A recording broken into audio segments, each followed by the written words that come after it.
Why throughout the Old Testament does God put his power in objects and things? But you don't really see that in the New Testament. For example, Moses' staff. It's pretty much a wand. The amount of miracles and magic that Moses did using his staff. So when people say that, God doesn't use things, God doesn't put his power in objects like crystals and all this stuff, so it's all BS. Is it though? Is it really? I can think of so many stories in the Bible where power has been put in objects. Ark of the Covenant. You go near it, you touch it, you die. So I beg to differ. God can use items for his divine purpose. Do people get out of hand and take it out of context, they get extreme, or start worshiping these things? Yes, for sure.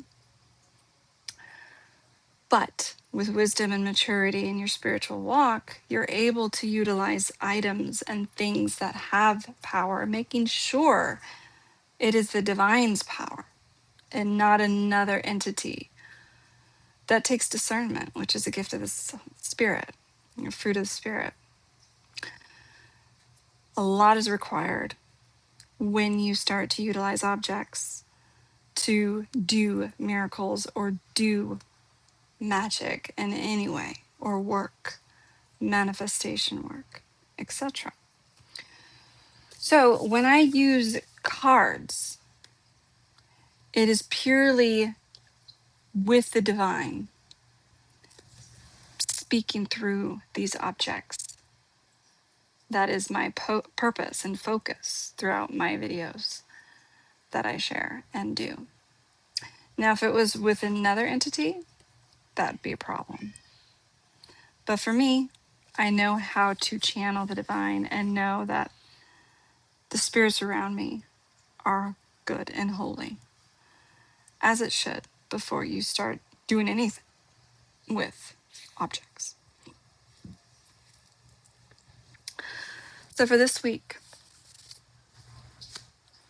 I'm going to use these decks. Of course, you know I love herbology, right? I love holistic alternatives, natural alternatives. So I always like to work with the herbal deck. Herbal astrology, you can learn so much from these natural items or natural alternative medicine. And I will also be using the sacred connection. So for this week, there's a lot going on in the world, a lot that could really affect and hurt and jeopardize our energies if we're not careful. So as I go, really? Wow. Rude, Roland. It's very rude. Come on, Rolando. You can't crash my video. Just for pets? Really?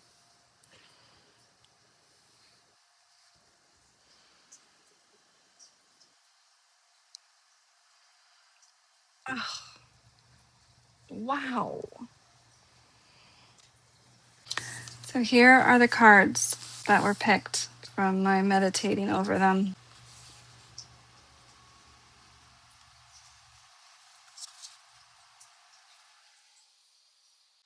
So let's start with the one from the Oracle, Starseed Oracle. You guys got the Great Serving, Mars energy, anger, conflict, softening to love. Interesting that this one was pulled, especially with this climate and what's happening astrologically. There is a lot of Mars energy currently being very active and moving fast throughout the cosmos, as above, so below. So we're being impacted by that. It's bringing out a lot of aggression. I talked about it in regards to the LA riots in another video, how astrologically this is why we're seeing what we're seeing. And it involves a lot of Mars energy, anger and conflict that needs resolution and needs change. The Great Serving, this card represents the need to soften that anger, to harness the anger and use it as a strength, as a weapon for good. I'm reminded of Jesus, right? I incorporate Kabbalah and Christianity and everything that I do. Righteous anger, when he toppled over tables and got angry and called names. Full blown adult temper tantrum that was so justified. That wasn't sin. So losing your temper and sometimes taking action, violent action, is not sinful. What? No, it's almost dinner. Shut it. Let me finish this message real quick, and then I'll cook dinner. So this is what this card represents, the righteous anger that is used and then to softening to love. I'll read to you what the book that goes with this deck says. This is a shadow card, one that may feel confrontational, but don't be afraid. It's here to bring to the surface anything that's standing in the way of letting love in. The warring planet of Mars is our constant reminder that it's important to soften, forgive, and find our way back to love. And there are many things in the human experience that make it difficult for our heart and soul to stay open to the never-ending source of love. We're all wounded, and our unconscious wounds inflict wounds on others. It can feel like a never-ending dance we can never escape.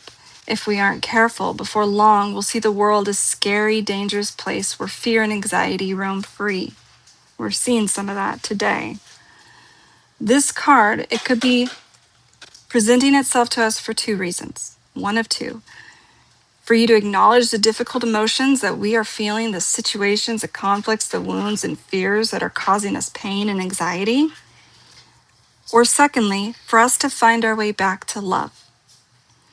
When we're hurt, it's normal to close off our hearts, to the world especially, and to let painful experience confirm the agony of separation in earthly life. When soften and find your way back to love anyway. When fear and anxiety and paranoia paralyze you, it's normal to want to hide away from others in the world. Come out of your cave, soften your heart. We're all innocent children, spinning our way around the world. So find a way to see the innocence in all people, especially yourself. Some questions to ask with this card. How are you cutting yourself off from love? How can you soften towards those who have hurt you? And what's incredible, because God always uses items to speak through us if we have the gift of discernment and know how to clear our spaces. We got this card from the self deck.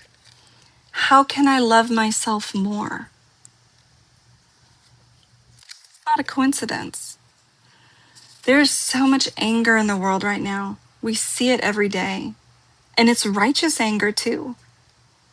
Some of us have every right to be furious with what we are seeing, whether it's with our family, friends, or the world and politics.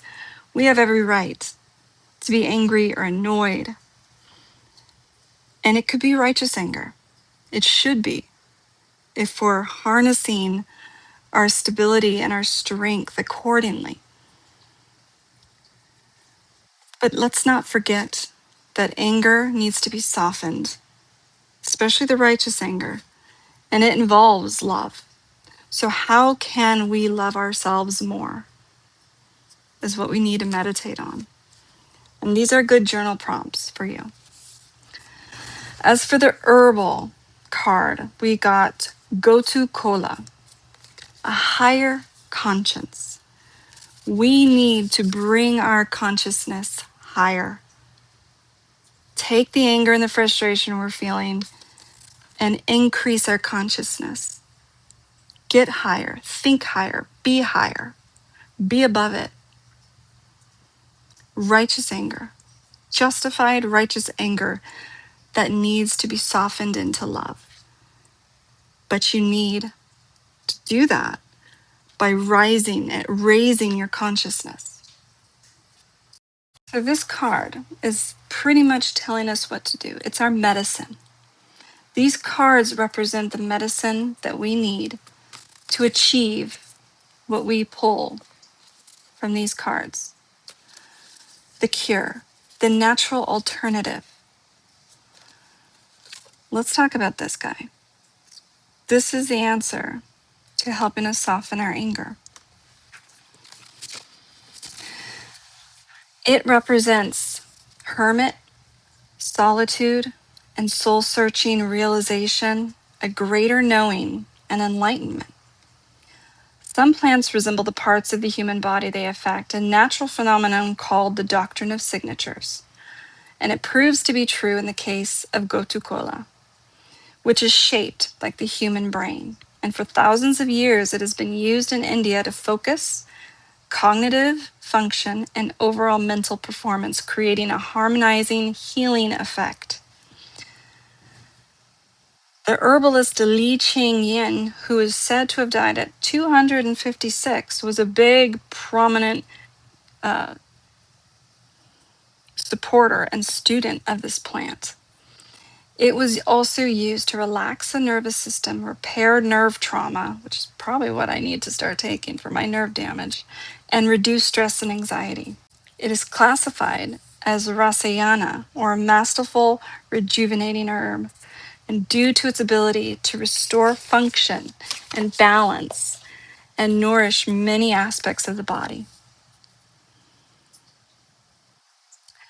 The guidance that this card is telling us and asking us to do, the medicine that this will give us for these other cards that we're being called to do, like the wise hermit in the tarot, signals the achievement of great wisdom through solitude and trust. And you are entering a period of deep inner contemplation. Looking for answers requires solitude, disconnection from the regular casualties of life. This walks you through the undiscovered pathways of the subconscious mind with precision, guided by the light, guided by the divine. So we are moving into a new, higher stage of being. And if you're experiencing anger, pain, disconnection, conflict, you are perhaps living a reality where your own deep truths have been denied. This is a time for introspection, a time for rest, meditation, and inner work. Your consciousness is undergoing transmutation. So take the time to study, invoke your higher consciousness every day through meditation and contemplation. It is asking us to go in solitude, take our anger, and harness it by going into ourselves consciously. Slow to speak, slow to anger. Yes, it's come out. Yes, it sometimes needs to come out. But this needs to be how we heal from it, how we find the peace. Loving yourself is also a very big key factor in finding the peace and silencing the anger we might be feeling. So truly think of what are ways that you can love yourself more. You. And sometimes as a mother, as a parent, it's really hard to stop and think, what are ways I can love myself more? Because we usually don't just think of ourselves. But in this reading, it's asking us to think of ways that we can love ourselves more and do them. Probably in solitude by ourselves. loving ourselves, just us, no one else. That's not selfishness. That's a requirement of self-care. Just like going to the doctors for a checkup is not selfish. This is taking care of you. I hope this has been helpful. I know it has for me. It has a lot of profound messages in it. As usual, the cards just align perfectly to communicate what the divine is trying to tell us, what we need to hear.